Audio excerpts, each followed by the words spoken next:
ప్రభునందు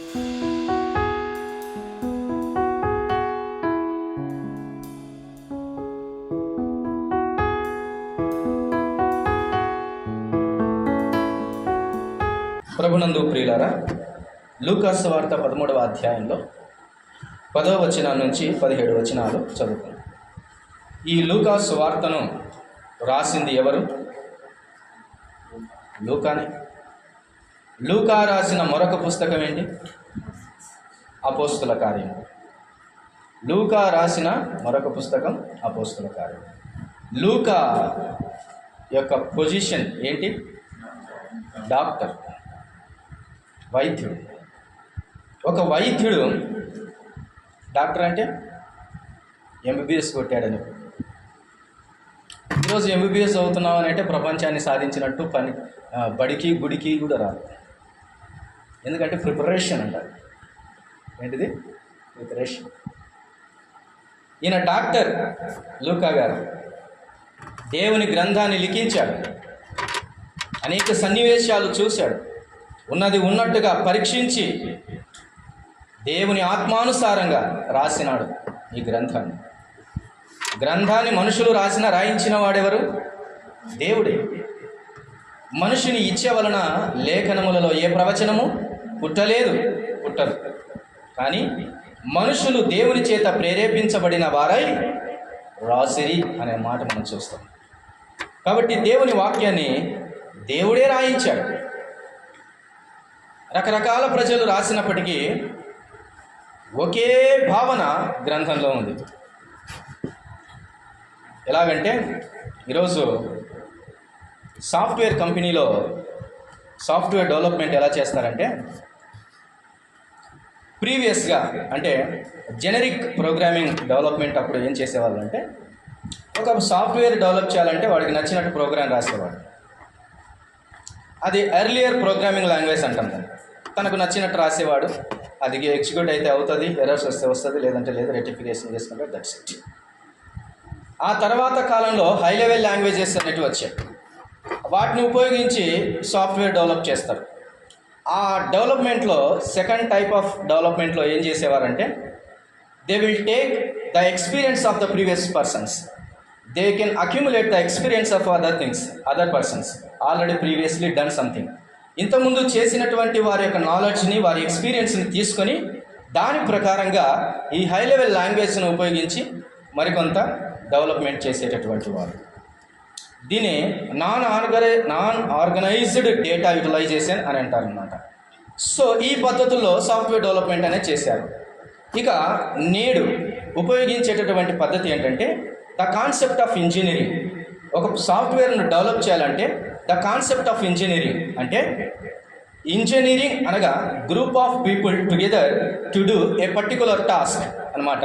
అంటే చాలామంది కలిసి ఒక పనిని ఏకకాలంలో కాకపోవచ్చు కానీ ఏకీకృతముగా ఒక పనిని చేయగలిగేటటువంటి ఆ డిపార్ట్మెంట్ బ్రాంచ్నే ఇంజనీరింగ్ అని అంటారనమాట. సో ఈ ఇంజనీరింగ్ పద్ధతిలో సాఫ్ట్వేర్ డెవలప్మెంట్ అని చేస్తారు. ఈ పద్ధతిలో ఈరోజు డెవాప్స్ అనేటువంటి ఒక ఎక్సలెంట్ సాఫ్ట్వేర్ను కూడా ఉపయోగిస్తున్నారు. Right, keep it.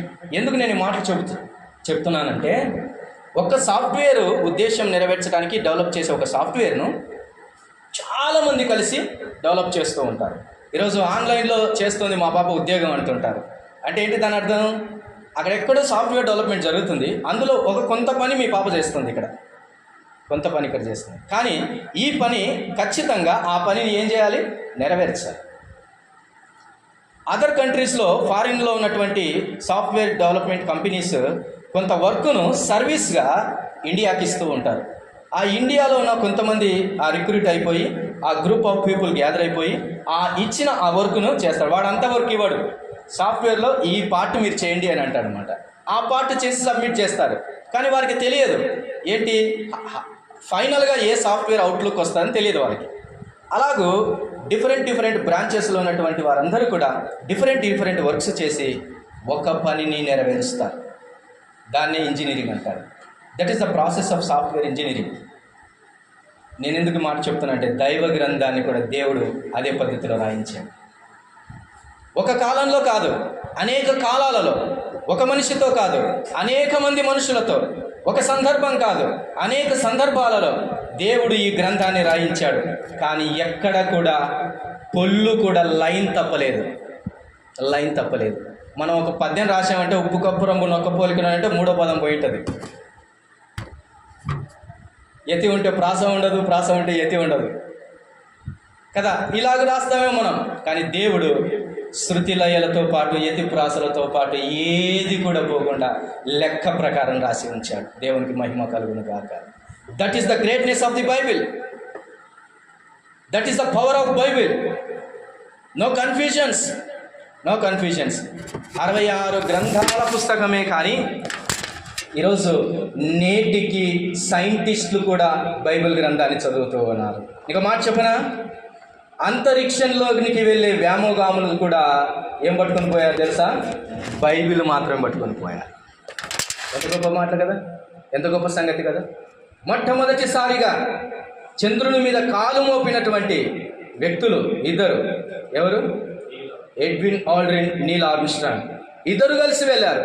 కానీ నీల్ ఆర్మ్స్ట్రాంగ్ మొదట భూమి మీద కాలు మోపాడు, చంద్రుని మీద కాలు మోపాడు. వారు కూడా ఏం పట్టుకొని పోయారు తెలుసా? దేవుని గ్రంథం. దేవుని గ్రంథాన్ని చేత పట్టుకున్న వాడు ఎన్నడూ ఓడిపోలేదు, ఎన్నడూ అవమానం పొందలేడు, గెలుపు తప్ప ఇంకోటి చూడాలి. ఎంతోమంది శాస్త్రవేత్తలు దైవ గ్రంథంలో నుంచి సైంటిఫిక్ నాలెడ్జ్ని పొందుకొని ఉన్నారు. కానీ ఇప్పటికీ బైబిల్ అంటే ఇష్టం లేదు అని అంటే ఆ వ్యక్తులను ఏమన్నారంటే పాపాన్ని ప్రేమిస్తున్నారు అంతే. అందుకే బైబిల్ ఇష్టం ఉండదు. ఎవరికి బైబిల్ ఇష్టం ఉండదో తెలుసా? Those who can love the sin. Because దేవుని గ్రంథం పాపాన్ని ఎండగడుతుంది, పరిశుద్ధతను నేర్పిస్తుంది. That is the greatness of Bible. మంచిది. గనుక ఇంత శ్రేష్టమైనటువంటి గ్రంథాన్ని రాయుటలో ఒక డాక్టర్ కూడా అవకాశం దొరికిందంటే ఎంత గొప్ప సంగతి కదా. ఇందులో డాక్టర్లు రాశారు, రాజులు రాశారు దేవుని గ్రంథాన్ని, రేగి పండ్లు ఏరుకునేవాడు కూడా రాశాడు దేవుని గ్రంథాన్ని, పామరులు రాశారు, పండితులు రాశారు, దేవుడు రాయించారు తన కృపను బట్టి. That is the greatness of Bible. మంచిది. చదువుకున్న లేఖన భాగాల్లో ఒక 3 సంగతులు ధ్యానించి మనము ముందుకు వెళ్దాం. కాబట్టి నేను ఎందుకు మాట చెప్తున్నానంటే, దేవుని పిల్లలైనటువంటి వారు, యవనస్తులైన వారు బైబిల్ చదవటం ఇష్టం లేదా? ఇప్పటి నుంచైనా ప్రారంభించండి. Start your work of reading the Bible. దేవుని వాక్యాన్ని చదివే పని ఇప్పటి నుంచైనా ప్రారంభించమని నేను మనవి చేస్తున్నాను. 10వ వచనాన్ని చదవండి. లూకాసు వార్త 13వ అధ్యాయము 10వ వచనం.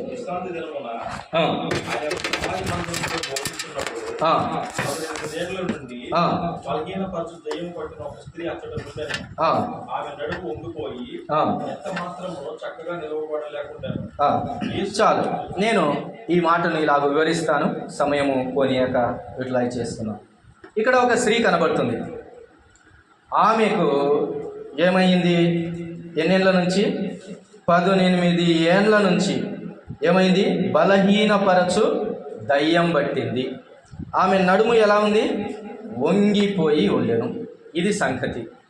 ఇది చూసిన ప్రభువు ఆమెను చూసి ఏమన్నాడంటే, అమ్మా రమ్ము అని పిలిచాడు.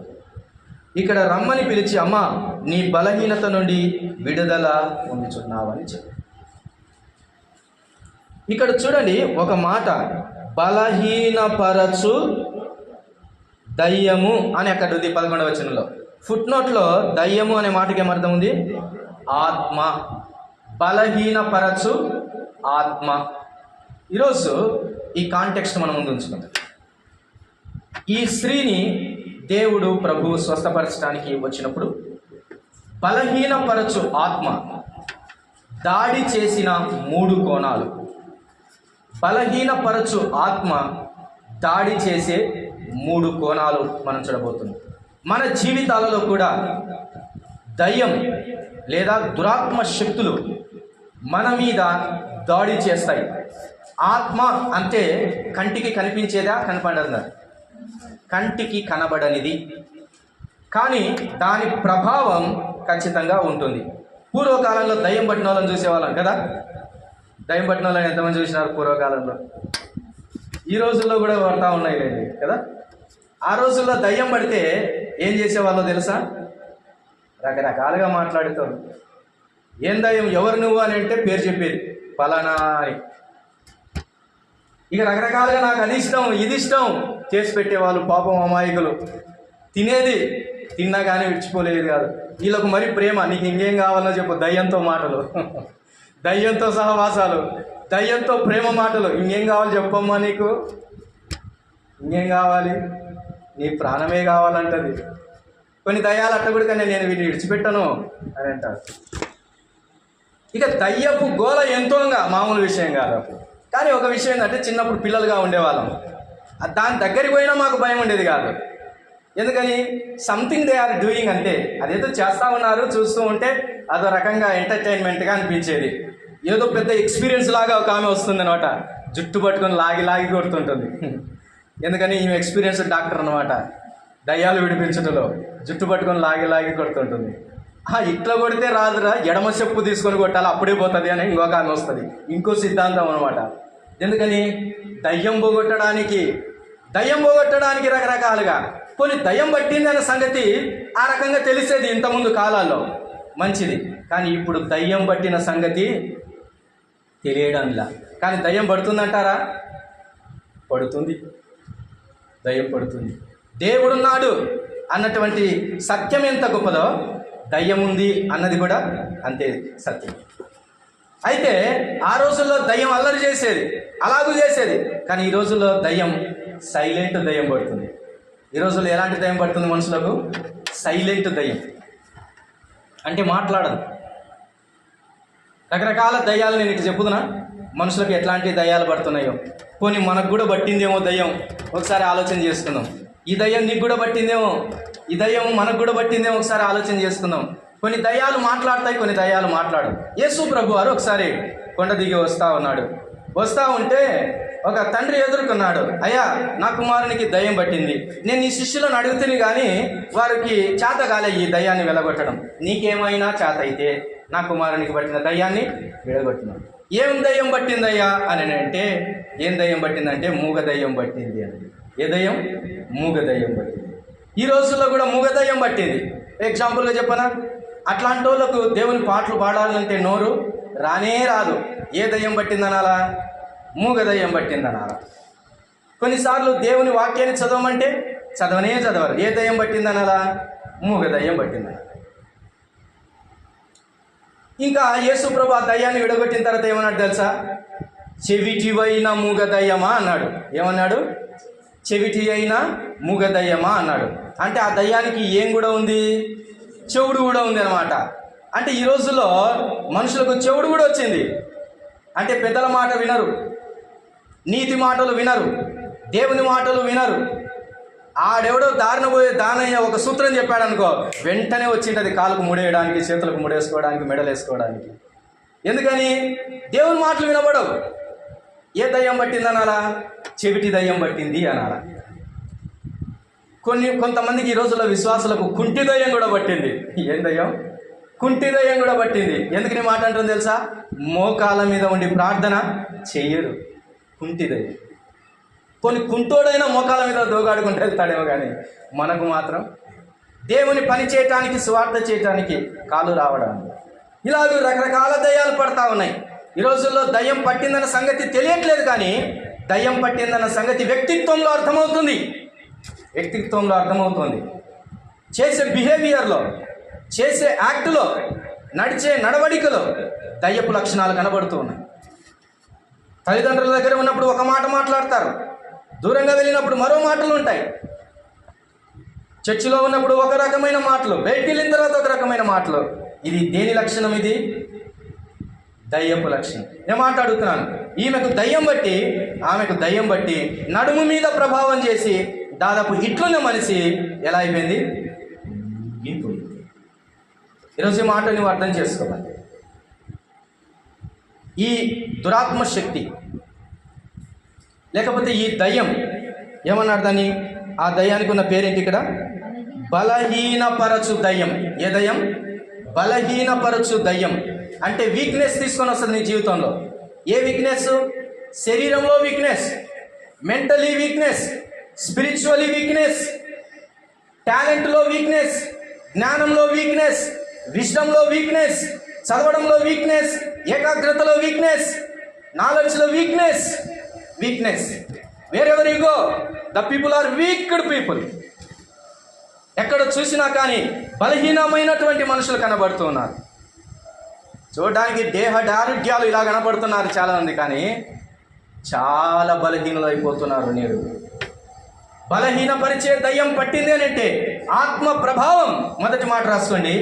ఈ బలహీనపరచు ఆత్మ శరీరం మీద ప్రభావితం చేస్తూ ఉంది. మొదట దేని మీద ప్రభావం చేస్తుంది? శరీరం మీద ప్రభావితం చేస్తుంది. నీ శరీరం నా శరీరాన్ని ఎవరు ముడతారులే అని అనుకుంటుంటాం, ఎవరు రాకుండా కాపాడుకుంటున్నామని అనుకుంటున్నాం. కానీ చలి నుంచి శరీరాన్ని కాపాడుకుంటున్నావు, ఎండ నుంచి శరీరాన్ని కాపాడుకుంటున్నావు, వాన నుంచి శరీరాన్ని కాపాడుకుంటున్నావు, కానీ దయ్యం నుంచి శరీరాన్ని కాపాడుకుంటున్నావా? That is the question today. ఎప్పుడు దయ్యం పడుతుందో తెలుసా? దానికి నువ్వు అవకాశం ఇచ్చినప్పుడు పడుతుంది. ఎలాంటి అవకాశాలు ఇస్తూ ఉంటాం? ఎప్పుడు దయ్యం పట్టడానికి ఛాన్స్ ఉంది అని అంటే చేయాల్సింది చేయనప్పుడు దయ్యం పడుతుంది, చేయకూడని పని చేసినప్పుడు దయ్యం పడుతుంది. అది గుర్తుపెట్టుకోవాలి. దయ్యం పడుతూనే ఉంటుంది. ఇంకో మాట, రావద్దు అన్నా వచ్చిద్ది అది. అందుకని దయ్యాన్ని లేదా సాతాన్ని ఏమంటారు తెలుసా? పిలువని పేరంటానికి వచ్చే చుట్టం లాంటిది అన్నమాట. పిలువకపోయినా వచ్చిద్ది అది, కానీ దేవుడు మాత్రం పిలిస్తేనే నీ హృదయంలోనికి వస్తాడు. అది కాబట్టి బలహీనపరచు ఆత్మ నీవు అవకాశం ఇస్తే వస్తుంది. సత్క్రియలు చేయవలసిన సత్క్రియలు తన ఎదుట ఉన్నాయి. ఎవరికి? కయీనుకు. చేయవలసిన సత్క్రియలు తన ఎదుట ఉన్నాయి, కానీ ఏం చేయలేదు? సత్క్రియలు చేయలేదు. కాబట్టి అతనిలో ఏం ప్రవేశించింది? ఆత్మ ప్రవేశించింది. అందుకని కోపం వచ్చింది, ఈర్ష్య వచ్చింది. నా తమ్ముడు చేసేదానికంటే నాది ఎక్కువగా ఉండాలి అని ఈర్ష్యపడ్డాడు, అసూయపడ్డాడు. హేబేలును ఏం చేశాడు? ప్లాన్ చేశాడు. ఒంటరిగా ఉన్నప్పుడు చూశాడు. ఏం చేశాడు? ఒక దెబ్బతో తమ్ముడిని చంపేశాడు. ఈరోజు క్రూషియల్ మైండ్ యవనస్తుల్లోనికి ఎందుకు వస్తుందో తెలుసా? దయ్యం. You should believe it. నువ్వు నమ్మాలి అంతే ఈ సంగతిని. నీవు చేసేటటువంటి రహస్యంగా చేసేటటువంటి తప్పిదాలకై సాతాన్ని, దయ్యాన్ని నీ జీవితంలోకి ఆహ్వానిస్తూ ఉన్నావు. మొదట పరిచయం, రిక్వెస్ట్ అనతో ప్రారంభించినటువంటి జీవితాలు మర్డర్ అన్నటువంటి దాంతో ముగించబడుతుంది, సూసైడ్ అన్న దాంతో ముగించబడుతుంది. నేడు చాలామంది యవనస్తుల జీవితం ఎక్కడ రిక్వెస్ట్ అనేది స్టార్ట్ అవుతుందో తెలుసా? ఈ రోజుల్లో రిక్వెస్ట్ చాలా చోట్ల ఉంటున్నాయి. ఏం రిక్వెస్ట్? Friend request. ఎక్కడ ప్రారంభమవుతుంది? ఫ్రెండ్ రిక్వెస్ట్తో ప్రారంభమై ట్విస్టెడ్గా మర్డర్ చేసి చంపాడని దాంతో ముగించబడుతుంది. దయ్యానికి ఆహ్వానిస్తూ ఉన్నారు.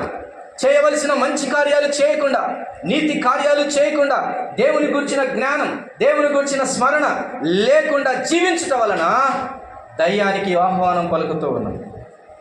కయీను క్రూరుడై, ఉగ్రుడై తన సొంత తమ్ముని అంటే రిలేషన్ కూడా ఏం చేశాడు? తృణీకరించాడు. ఈ రోజుల్లో చాలాసార్లు మనం చూస్తే రిలేషన్ అక్కర్లేదు, బంధుత్వాలు అక్కర్లేదు. ఈరోజు తల్లిదండ్రులు అనేటువంటి ఈ కన్న రక్త సంబంధం కూడా అక్కర్లేదు. నేను బాగుంటే చాలనుకుంటున్నారు. స్వతంత్రత భావం ఎక్కువైపోయింది. నాకు నేను, నా అంతకు నేను అన్నటువంటి స్వార్థపూరిత జీవితం మానవుల్లో ఎక్కువైపోయింది. ఇదే బలహీనత. శారీరకంగా బలహీనపరచడానికి సాతానుడు నిన్ను నైతికంగా కృంగదీస్తాడు. మొదట ఎలా కృంగదీస్తాడు? నైతికంగా కృంగదీస్తాడు. నిన్ను ఏమీ లెక్క లేకుండా చేస్తాడు. నేను నీ మాటల్లో లెక్కలేదు, నీ చూపుల్లో లెక్కలేదు, నీ నడవడికలో లెక్క లేకుండా బ్రతికేటట్టు చేస్తాడు. నీ లోనికి ప్రవేశించి నిన్ను కృంగదీస్తాడు. శారీరకమైన స్థితిలో దాడి చేస్తాడు సాతాను. దైవ గ్రంథంలో అనేక ఉదాహరణలు ఉన్నాయి, కానీ మనం ముందుకు సాగలేదు. శరీర సంబంధమైనటువంటివి మనకు కనబడనివి కాదు, కానీ మనకు తెలుసు. ఒకవేళ బయటున్న వారికి నీ శరీర క్రియలు కనబడవు, కానీ నీకు అర్థమవుతుంది. గలితీలకు రాసిన పత్రిక 5వ అధ్యాయము. గలితీలకు రాసిన పత్రిక 5వ అధ్యాయము 5వ అధ్యాయము 19వ వచనాన్ని చూడండి. 19వ వచనం నుంచి, శరీర కార్యములు స్పష్టమైనవి. చాలు ఒక మాట. శరీర కార్యాలు ఎలాంటివంట?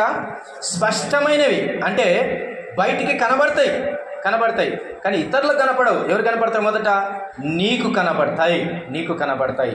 ఏమిటా స్పష్టమైనవి? It is clearly visible things అని చెప్పొచ్చు. నీకు బాగా అర్థమవుతుంది. నటన చేయాల్సిన అవసరం లేదనమాట. ఏం చేయాల్సిన అవసరం లేదు? నటన చేయాల్సిన అవసరం లేదు. నీకు తెలిసిపోతుంది నీ శరీర బలహీనతలు ఏంటో. చూడండి ఏమున్నాయి అక్కడ, ఒక్కొక్కటి చదువుకోండి. ఒకవేళ ఈ లిస్టులో నీవు నేను కూడా ఉన్నామేమో, జాగ్రత్తగా ఆలోచన చేద్దాం. ఏమిటి ఆ శరీర కార్యాలు? 1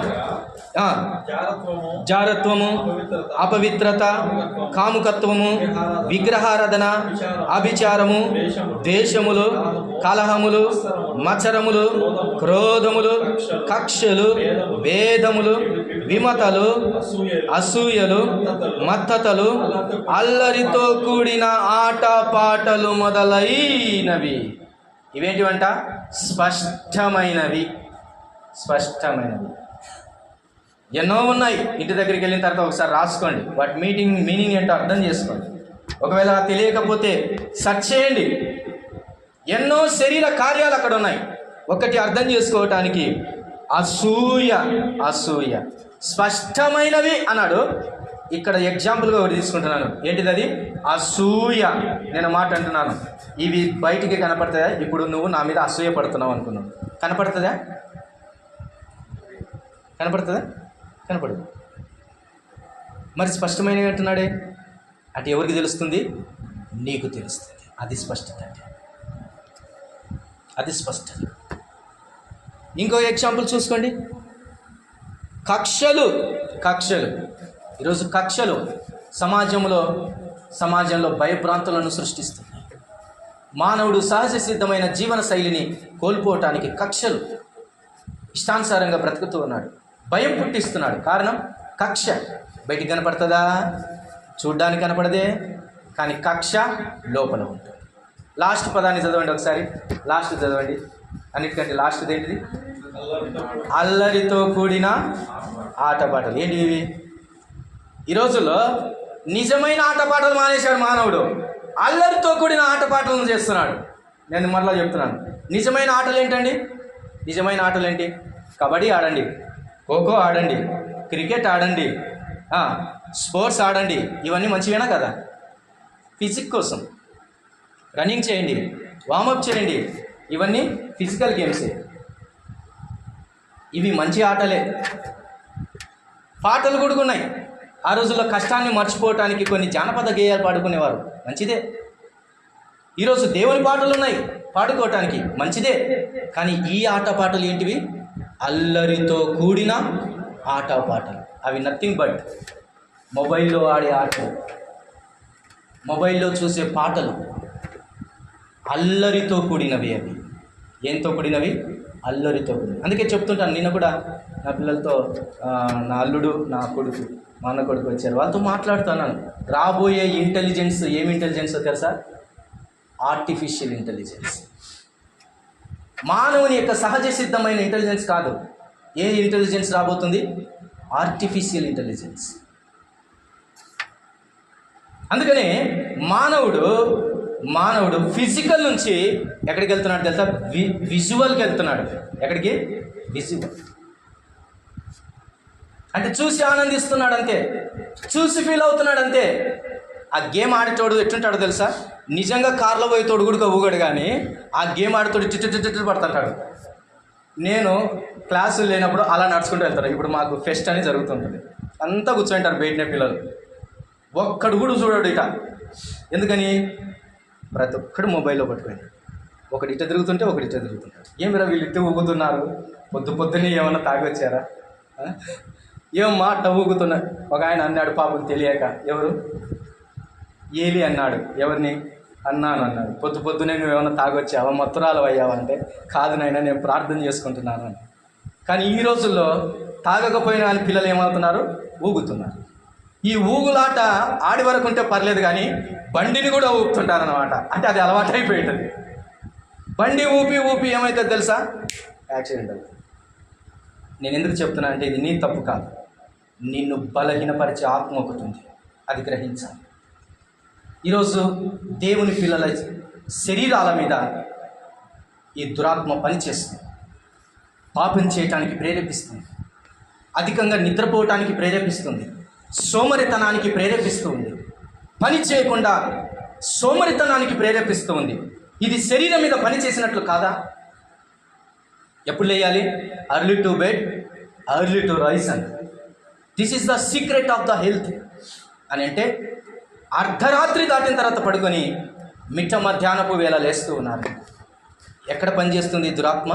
శరీరం మీద పనిచేస్తుంది. ఒకప్పుడు బాగానే పనిచేసేటటువంటి వారం, కానీ ఈరోజు ఫిజికల్ ఎక్సర్సైజ్ అనేది మానవునికి లేకుండా పోయింది.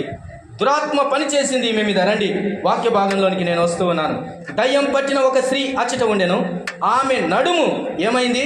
వంగిపోయింది. ఏం వంగిపోయిందమ్మా? నడుము వంగిపోయింది.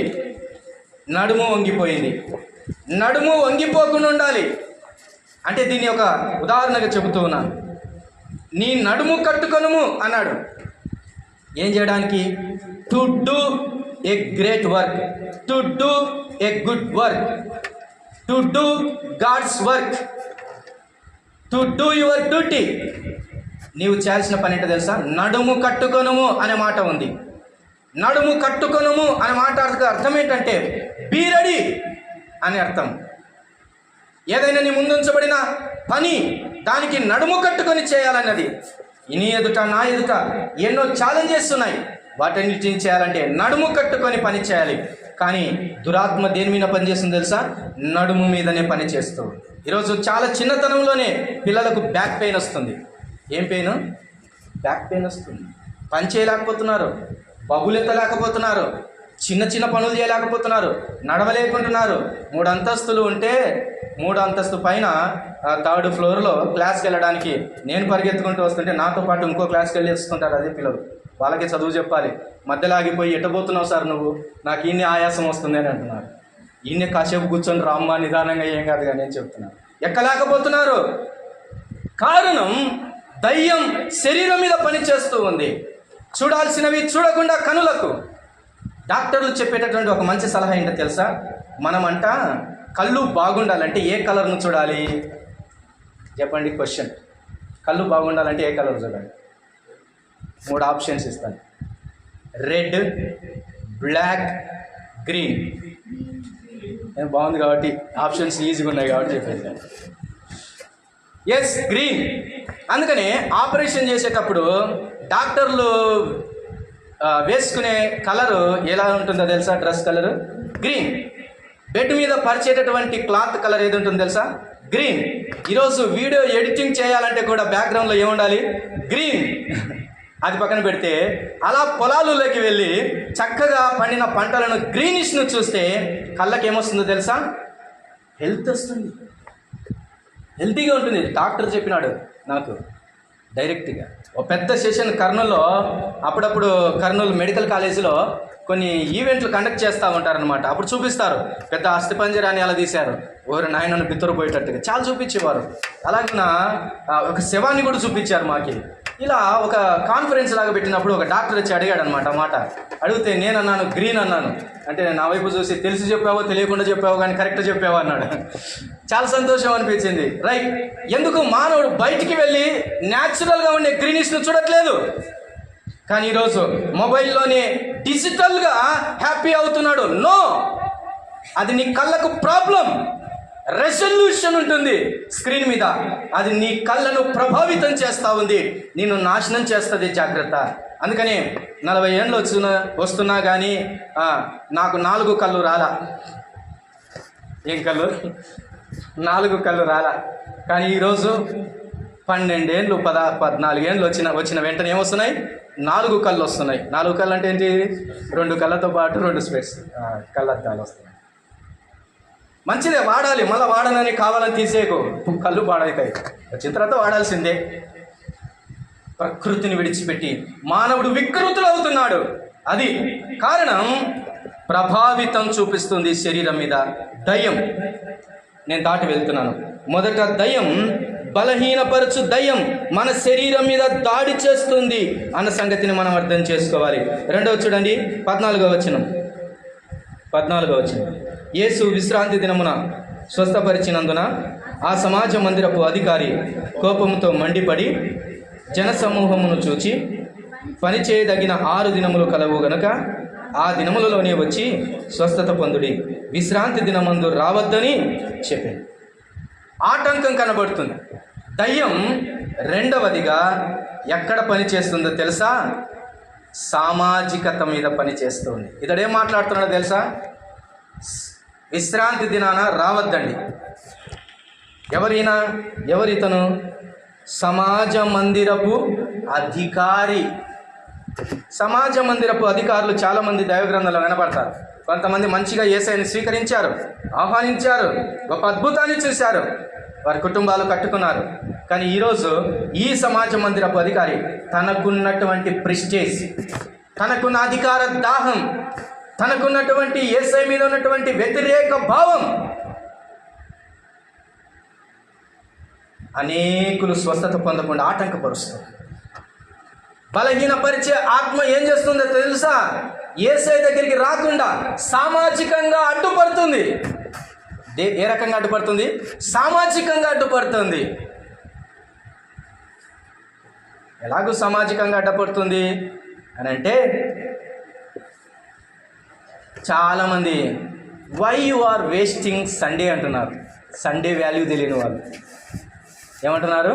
Why you are wasting Sunday. ఎందుకు సండే అంటే ఎంజాయ్ చేయకుండా వేస్ట్ చేసుకుంటున్నావు? ప్రార్థన అంటున్నావు, అదంటున్నావు, ఇదంటున్నావు, ఎందుకు అంటే చాలా తెలివిగా మాట్లాడుతున్నారు అనమాట వారు.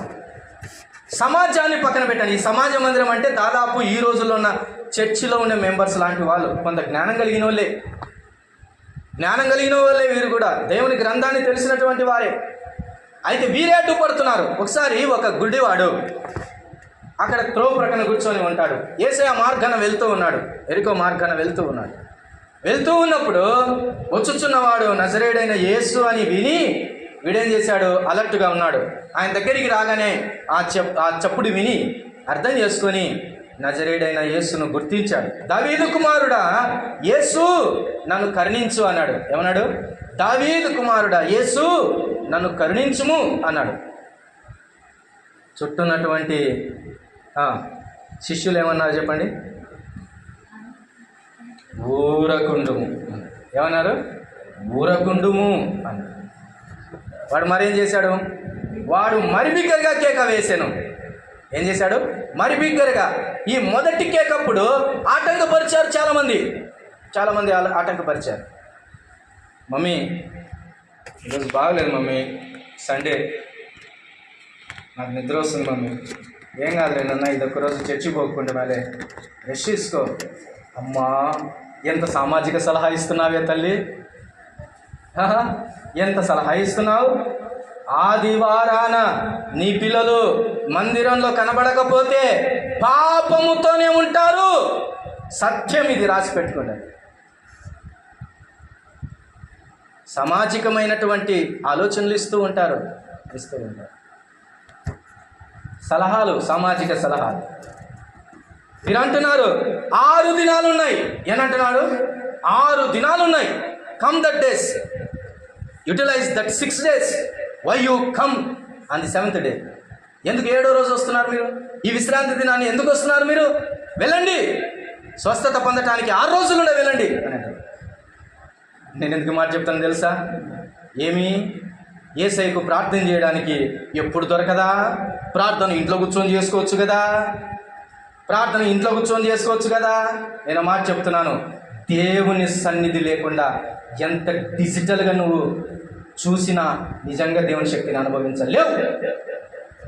Not possible to grow in spirituality by sitting at your home, by wasting the సండేను వ్యర్థం చేసుకొని నీ జీవితంలో స్పిరిచువల్గా గ్రోత్ కావాలంటే కావు. అంతే. నీ మందిర ఆవరణాన్ని చూడాలని ఆశ కలిగి ఉన్నానయ్యా అంటున్నాడు. 1 దినము గడుపుట 1000 దినముల కంటే శ్రేష్టం. దేవుని మందిర ఆవరణమును చూడాలని నా ప్రాణము తృష్ణగొనుచున్నది. దేవుని కొరకు నా ప్రాణము తృష్ణగొనుచున్నది. ఇంకంటాడు కీర్తనకారుడు 103వ కీర్తన, నా ప్రాణమా యెహోవాను సన్నుతించును, నా అంతరంగమందున్న సమస్తమైన పరిశుద్ధ నామమును ప్రాణముతో ఇష్టపడుతుంది. ఇంకా అన్నాడు, దుప్పి నీటి వాగుల కొరకు ఆశపడినట్లుగా దేవా నీ కొరకు నా ప్రాణము తృష్ణగొనుచు. As the deer pants for the water brooks, so pants myself for you Lord అని అంటున్నాడు. నా ప్రాణము నీ కొరకు ఆశగొనుచు. దేవుని మందిరాన్ని చూడాలని ఆశ నీలో కలిగి ఉండాలి. సామాజికమైన సలహాలు దేవుని దగ్గరికి రాకుండా బలహీనపరిచే ఆత్మ అటు నుంచి పని చేస్తుంది. ఒకటి శరీరం మీద దాడి చేస్తుంది, రెండవది సామాజికంగా దాడి చేస్తుంది. 6 దినాలు ఉన్నాయ్యా, ఎందుకు వచ్చారు ఇప్పుడు, వెళ్ళండి అని కోపపడి చెబుతూ ఉన్నాడు. రైట్, 3వ మాట చెప్తాను, నేను ముగిస్తాను. 15వ వచనాన్ని చూడండి. అందుకు ప్రభు, వేషధారులారా మీలో ప్రతివాడు విశ్రాంతి దినమున తన ఎద్దునైనను గాడిదనైనను గాడి యొద్ద నుండి విప్పి తోలుకొని పోయి నీళ్లు పెట్టును కదా. చాలు. 3వది, సాతానుడు ఎక్కడ పనిచేస్తున్నాడో తెలుసా? డైరెక్ట్గా వాక్యంలో నుండే పనిచేస్తున్నాడు. వినాలి. సాతానుకు వాక్యం తెలుసా లేదా? తెలుసా? ఒక ఉదాహరణ చెప్పండి. మత్తయి సువార్తలో యేసు ప్రభువును శోధిస్తూ రాళ్లను రొట్టెలుగా చేసుకొని తిను, నువ్వు ఇక్కడి నుంచి దుముకుము, నీ పాదములకు రాయి తగలకుండా దేవుని దూతలు నేను ఎత్తి పట్టుకుందురు కదా. రెఫరెన్స్తో సహా మాట్లాడుతున్నాడు. అంటే వీడికి ఏం తెలుసు? సాతానుడికి రెఫరెన్స్లు కూడా తెలుసు, వాక్యం కూడా తెలుసు. అంటే ఇప్పుడు ఎక్కడి నుంచి దాడి చేస్తాడు సాతానుడు? వాక్యంలో నుంచి కూడా దాడి చేస్తాడు. ఒక అంటారు, ఏయ్ దేవుని మందిరానికి రావాలి అని ఇలాగనే బోధలు చేస్తా ఉంటే అదే వాక్యంలో నుంచి ఎక్కడ 2-3 కూడుకుంటే అక్కడ దేవుడు ఉంటాడన్నా, దేవుడు చెప్పాడు కదా, కాబట్టి ఇంట్లో కూర్చుంటే దేవుడు ఉంటాడు. ఇంకేం చెప్తామంట దానికి? ఏమి రా సిగరెట్లు తాగుతున్నావు, తాగొద్దురు అని అంటే బైబిల్లో చూసుకోపో, దేవుని నోట నుంచి పొగలు వస్తున్నాయని రాయబడింది. ఆయన నాసికారంధ్రంలో నుంచి ఆ రెఫరెన్స్ చూపించి దేవుడే సిగరెట్ తాగుతున్నాడు, నేను తాగితే ఏముంది అని అంటాడు. వీడికి ఏం తెలుసు? వాక్యాన్ని ఉపయోగిస్తున్నాడు వక్రంగా.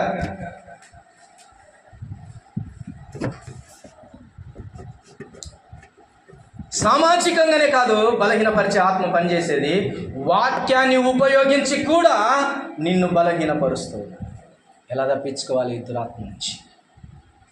నేను మాట చెప్తున్నాను, తల్లిదండ్రులారా, పెద్దలారా, పిల్లలారా, యవనస్తులారా, educated uneducated, all the people should believe.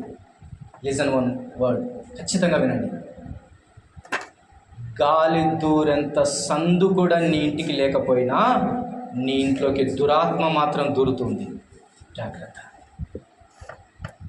గాలి దూరకుండా నువ్వు తలుపులన్నీ మూసుకొని కటన్స్ వేసుకొని అమ్మయ్య అని ఉన్నా కానీ అందులో కూడా దూరుతూ దురాత్మ శక్తి నీ ఇంటికి వస్తుంది. వాక్యం చదువుతున్నప్పుడే బాగా నిద్ర వస్తుంటుంది. అవునా కదా? ఎప్పుడు నిద్ర వస్తుంది? వాక్యం చదువుతున్నప్పుడు బాగా నిద్ర వస్తుంది. దేవుని వాక్యాన్ని కూడా ఉపయోగించుకుంటాడు, వక్రంగా ఉపయోగించుకుంటాడు. నిన్ను నట్టేటము ఉంచేస్తాడు సాతాను.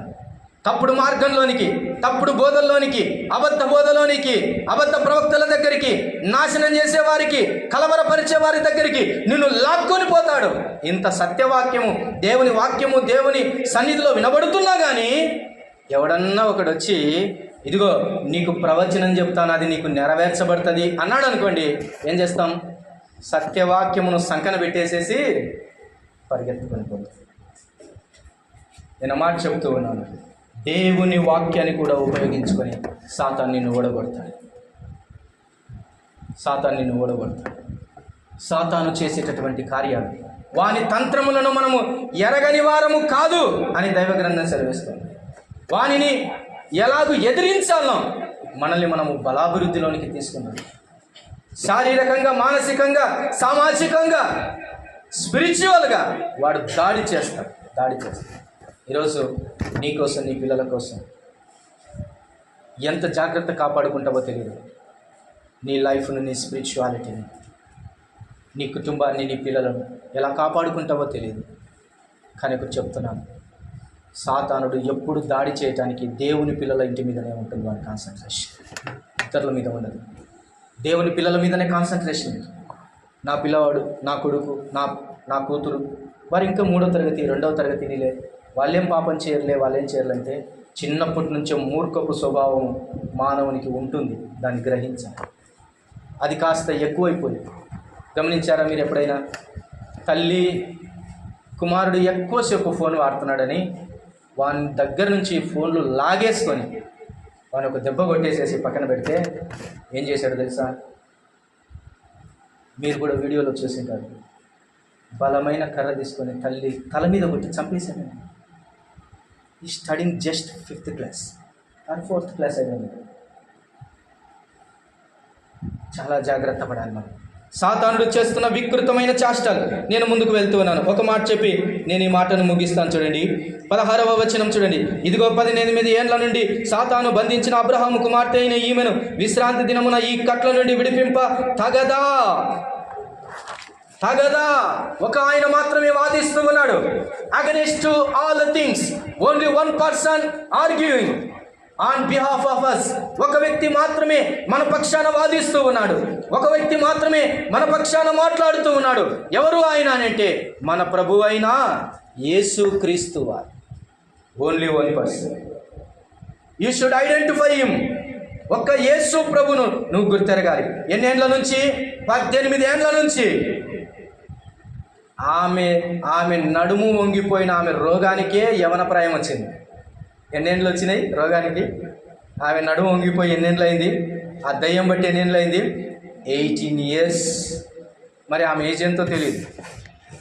18 years సఫరింగే. నేను అంటున్నాను, శారీరకమైనటువంటి బలహీనతల చేత దేవునికి దూరంగా ఇష్టానుసారంగా బాధిస్తూ పడగొడుతున్న ఈ బలహీనత ఎన్నేళ్ల నుంచి అనుభవిస్తున్నావు?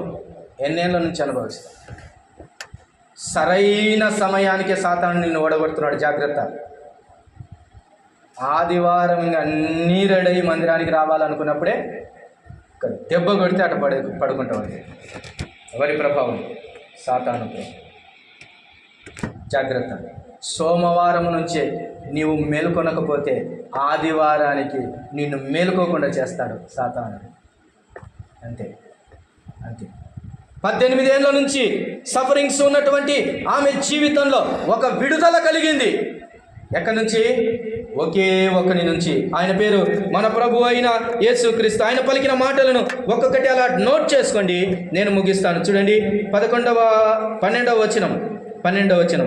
యేసు ఆమెను చూసి, చాలు. మొట్టమొదటిగా విడుదల కావాలంటే, 18 years నుంచి ఉన్న సఫరింగ్స్లో నుంచి విడుదల కావాలంటే, శారీరకంగా బలహీనపరుస్తూ, సామాజికంగా బలహీనపరుస్తూ, స్పిరిచువల్గా బలహీనపరుస్తున్న అటువంటి ఆ దురాత్మ శక్తి నుంచి విడుదల కలగాలంటే నంబర్ 1 యేసయ్య చూపు నీ మీద ఉండాలి. ఎవరు చూపు ఉండాలి? యేసయ్య చూపు నీ మీద ఉండాలి. యేసయ్యని గురించి రాయబడిన మాట మలాకి గ్రంథంలో 4వ అధ్యాయంలో రాయబడిన మాట, ఆయన నీతిసూరుడు అనే మాట రాయబడింది. ఆయన నీతిసూరుడు అన్నప్పుడు, ఇప్పుడు చూడండి, విటమిన్ తక్కువ ఉంది అంటారు. అంటే పొద్దున్న లేచి ఎక్కడికి రావాలి? ఎండకు రావాల్సిందే. సాయంకాలము ఎండకు రావాల్సిందే. అలా కాకుండా నేను బెడ్రూమ్లో ఉంటాను, ఎండ ఇంటికి రావాలంటే వస్తుందా? రాదు. యేసయ్య చూపుని మీద పడాలంటే రావాల్సిన చోటుకు రావాలి. ఎక్కడికి రావాలి? బోధ దగ్గరికి రావాలి. ఎక్కడికి రావాలి? ప్రార్థన దగ్గరికి రావాలి. ఎక్కడికి రావాలి అంటే దేవుడున్న స్థానానికి రావాలి. అన్నాడు లూదియా. గత వారంలో మనం జ్ఞాపకం చేసుకున్నాం. లూదియా ప్రార్థన స్థలానికి చేరవచ్చింది కాబట్టి దేవుడు ఆమె హృదయాన్ని తెరిచాడు. రాకపోతే తెరవబడదు. నీ మట్టుకు నీవు ఇన్వాల్వ్మెంట్ లేకపోతే దేవుడు నీ జీవితాన్ని మార్చలేడు. ఇలా అంటారు, వెర్రితనంతో మాట్లాడతారు. దేవుడు నన్ను కూడా మార్చవచ్చు అంటే మారుస్తాడు. రావాల్సిన చోటుకి రావాలి. వినాల్సిన చోట వినాలి. చేయాల్సిన పని చేయాలి. మొదట విడుదలకు కారణం యేసయ్య చూపు ఆమె మీద పడింది. రండి, నేను మాట చదువుతున్నాను. అమ్మా, నీ బలహీనత నుండి విడుదల పొంది ఉన్నావని ఆమెతో చెప్పాను. రెండవదిగా మొదటిగా ఆయన చూపబడింది, రెండవది ఆయన మాట్లాడుతున్నాడు ఆమెతో. ఏమంటున్నాడు? మాట్లాడుతున్నాడు. You should need the conversation of Christ. You should need to talk with him. దేవునితో మాట్లాడడం నీ జీవితంలో కావాలి. దేవుడు నీతో మాట్లాడడం కావాలి. ఈ మధ్యాహ్నమే దేవుడు నీతో మాట్లాడుతున్నాడు. ఏమని? భయపడకము, నేనున్నాను, అమ్మా అమ్మా అని పిలుస్తున్నాడు. ఈ మధ్యాహ్న కాల సమయంలో దేవుడు నీతో కూడా మాట్లాడుతున్నాడు. సూటిగా మాట్లాడుతున్నాడు. అమ్మా, నీవు విడుదల పొంది ఉన్నావు. దేవునికి మహిమ కలుగును గాక. ఏం పొంది ఉన్నావు అంటున్నాడు? విడుదల పొంది ఉన్నావు. దేవుడు నీకు విడుదల ఇచ్చేవాడు. దేవుని వాక్యం నీ హృదయానికి తాకాలి. మాట, ఆయన మాట రెండవదిగా కావాలి. ఆయన మాట ఎలాంటిదో తెలుసా? సూర్యుని ఆగమంటే ఆగుతూ ఉంది, చంద్రుని ఆగమంటే ఆగుతూ ఉన్నాడు. సముద్రమును చీల్చబడి నిలవబడు అని అంటే దారిస్తుంది సముద్రం. ఎరుకోకు వెళ్ళేటప్పుడు యోర్దాను నదిని ఒక దెబ్బతో నిలవబెట్టినవాడు. ఆయన స్వరం ఏంటో తెలుసా? ఎంత గొప్పదో ఆయన స్వరం. ఒక్క మాటతో సమస్తమును సృష్టించినాం. ఇది కలుగును గాక అన్నాడు, అంతే. ఈరోజు ఆ మాట కావాలా నీ జీవితంలో? దేవుడు అడుగుతున్నాడు, నీకు ఆ మాట కావాలా? ఒక్క మాట సెలవి ప్రభు అంటున్నాడు. నీలో ఉన్న దానిని ఒకే మాటతో ఆయన తీసివేస్తున్నాడు. వెలుగు కలుగును గాక. చీకటి లయమైపోయేది. అస్తవ్యస్తంగా ఉన్న నీ జీవితం సక్రమంగా మారిపోతుంది. One word is enough. One word is enough that comes from the Lord Christ. Yesayya నుంచి, మన ప్రభు అయిన యేసయ్య నుంచి ఆ మాట వస్తుంది. అమ్మా, నీవు విడుదల పొంది ఉన్నావు. మూడో మాట చూడండి, 13వ వచనం. ఆమె మీద చేతులుంచగానే ఆమె చక్కగా నిలవబడి దేవుని మహిమపరచను. చాలు. మూడవది, యేసయ్య స్పర్శని జీవితానికి కావాలి. ఏం కావాలి? యేసయ్య స్పర్శని జీవితానికి కావాలి. నేను అంటున్నాను, పర్సనల్గా అడుగుతున్నాను, ఎప్పుడైనా యేసయ్య స్పర్శను అనుభవించారా? యేసయ్య స్పర్శను ఎప్పుడైనా అనుభవించారా? అలాగైతే ఇంటి దగ్గరికి వచ్చారు కానీ ఇంట్లోనికి రాలేదు. క్రైస్తవ జీవితంలో అడుగుపెట్టినంత మాత్రాన పరిపూర్ణం కాదు. యూ షుడ్ ఫీల్, ఆయన నన్ను తాకుతున్నాడనే అనుభవంలోకి నేను రావాలి. నా జీవితంలో నేను అనుభవించాను. నిజంగా చెప్తున్నాను, అనుభవించాను. చావాల్సిన స్థితిలో ఆయన నన్ను స్పర్శించి బ్రతికాను. లోకానుసారంగా పోతున్నప్పుడు తాకాడు, అనుభవించాను. ప్రభు కోసం తీర్మానం చేసుకుని, వేదనతో కృంగిపోయినప్పుడు, ఓటమితో కృంగిపోయినప్పుడు తాకాడు ఆయన తాకుతూ ఉన్నప్పుడు కొన్నిసార్లు స్తుతి ఆరాధన చేశాను. ఆయన తాకుతూ ఉన్నప్పుడు కొన్నిసార్లు గ్రంథాన్ని తెరిచి లేఖనానుసారంగా కీర్తనలు కలిగాను. ఆయన తాకుతూ ఉన్నప్పుడు నూతన స్వరం, నూతనమైన గీతం నా నోటి నుంచి పుట్టించాను. ఎన్నో ఎవిడెన్సెస్ ఉన్నాయి. యేసయ్య మనల్ని తాకుతూ ఉన్నప్పుడు ఎదుట ఉన్న పందెంలో విజయం వస్తూ ఉంటుంది. ఒక ఇంటర్వ్యూకి వెళ్ళినప్పుడు దాదాపు చాలామంది వచ్చారు, 30-40 మంది వచ్చారు. 2 సీట్లు. 30-40 మంది కాస్త 80 మంది దాకా అయ్యారు. యేసయ్య నన్ను తాకుతూ ఉన్నప్పుడు కావలసిన 2 జాబ్స్లో ఒక జాబ్ దేవుడు నాకు ఇచ్చేసి, దేవునికి మహిమ కలుగుతుంది. 7 మంది కోసం రాత్రి 7 గంటల వరకు ఇంటర్వ్యూ చేశారు ఒక చోట. దాదాపు 120-150 మంది ఇంటర్వ్యూకి వచ్చారు. They are well experienced persons having the talking power. But I qualified in GATE. We looked out my percentile. ఒక గేట్లో క్వాలిఫై అయిన కారణం చేత 7 మందిలో ఒకనిగా నన్ను ఎన్నిక చేశారు. I got job. దేవుడు తాకుతూ ఉన్నప్పుడు మన జీవితాల్లో విజయాలు వస్తూ ఉంటాయి. దేవుడు తాకుతూ ఉన్నప్పుడు మన శరీరంలో స్వస్థత వస్తూ ఉంది. దేవుడు తాకుతూ ఉన్నప్పుడు స్పిరిచువల్ గ్రోత్ అవుతూ ఉంటాం. దేవుడు తాకుతూ ఉన్నప్పుడు నూతన గీతములు పాడగలుగుతాం. ఆనందంతో, సంతోషంతో గంతులు వేస్తాం. ఈ మధ్యాహ్న కాల సమయంలో దేవుని స్పర్శ నీకుండును గాక. అందుకనే ఎదలోనే శిలువ చిత్రము అనే పాట పాడుతూ, ఆ పాట రాస్తూ ఉన్నప్పుడు ఆయన తాకుతున్న అనుభవాన్ని చరణాలలో నేను రాయగలిగాను. ఆ పాట ఎప్పుడైనా మీకు ఖాళీగా ఉన్నప్పుడు వినండి. దేవుని స్పర్శ మన జీవితాల్లో అనుభవించాలి. ఆమె విడుదల పొందటానికి ఆయన చూపు, రెండవది ఆయన మాట, మూడవది ఆయన స్పర్శ. ఇది నా జీవితంలో అనుభవించాలి. ఒక వ్యక్తి భూమి మీద ఎవరు నీ ఎదుట నిలవలేకపోయినా, నీ పక్షాన ఎవరు నిలవబడకపోయినా కానీ ఒక్క వ్యక్తి నీ కోసం నిలవబడతాడు. తల్లి నిలవకపోయినా, తండ్రి నిలవకపోయినా, స్నేహితుడు నిలవకపోయినా, బంధువులు నిలవకపోయినా, ప్రేమించిన వారు నిలవకపోయినా కానీ, కట్టుకున్న వారు నిలవకపోయినా, కన్నవారు నిలవకపోయినా, కనిన వారు కూడా నిలవకపోయినా, దేవుడు నీ పక్షాన నిలబడతాడు. నీ కోసం ప్రాణం పెట్టిన యేసయ్య నిలవబడతాడు. నీ కోసం శ్రమ పొందిన యేసయ్య ఎప్పుడు నిలవబడతాడు. ఇది మర్చిపోకు. అందుకే నిన్ను ఆదరించడానికి దేవుడు ఈ మాటలు వినిపిస్తున్నాడు. ఈ దినమే దేవుడు సంపూర్ణ విడుదల నీకు కలగజేయునుగాక. తలలు వంచండి, ప్రార్థన చేసుకుందాం. అందరూ తలలు వంచండి. Close your eyes. Close your eyes. Look unto the Lord. You may hear it in a new direction. ఒక క్రొత్త కోణంలో నువ్వు ఈ మాటలు వింటుండవచ్చు, కానీ దేవుడు నిన్ను కోరుకుంటున్నాడు. ఎంతోమంది ఆ దినాన రోగులున్నప్పటికీ ఆమె వైపే ఆయన చూపు, ఆమెతోనే ఆయన మాట. సమాజము ధిక్కరించిన,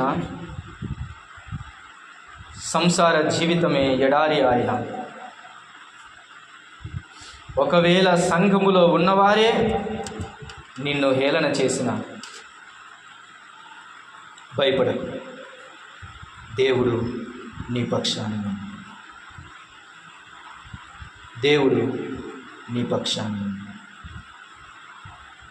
త్యాగశీలుడా నీ కొందనాలయ, నా హృదయ పాలక స్తోత్రమేసయ్యా. త్యాగశీలుడా నీ కొందనాలయ, నా హృదయ పాలక స్తోత్రమేసయ్యా. గుండె చెదరిన వారిని ఆదరించే నాదుడా, గుడు చెదరిన పక్షుల చేరదీసే నాదుడా. గుండె చెదరిన వారిని ఆదరించే నాదుడా, గుడు చెదరిన పక్షుల చేరదీసే నాదుడా. త్యాగశీలుడా నీ కొందనాలయ, నా హృదయ పాలక స్తోత్రమేసయ్యా.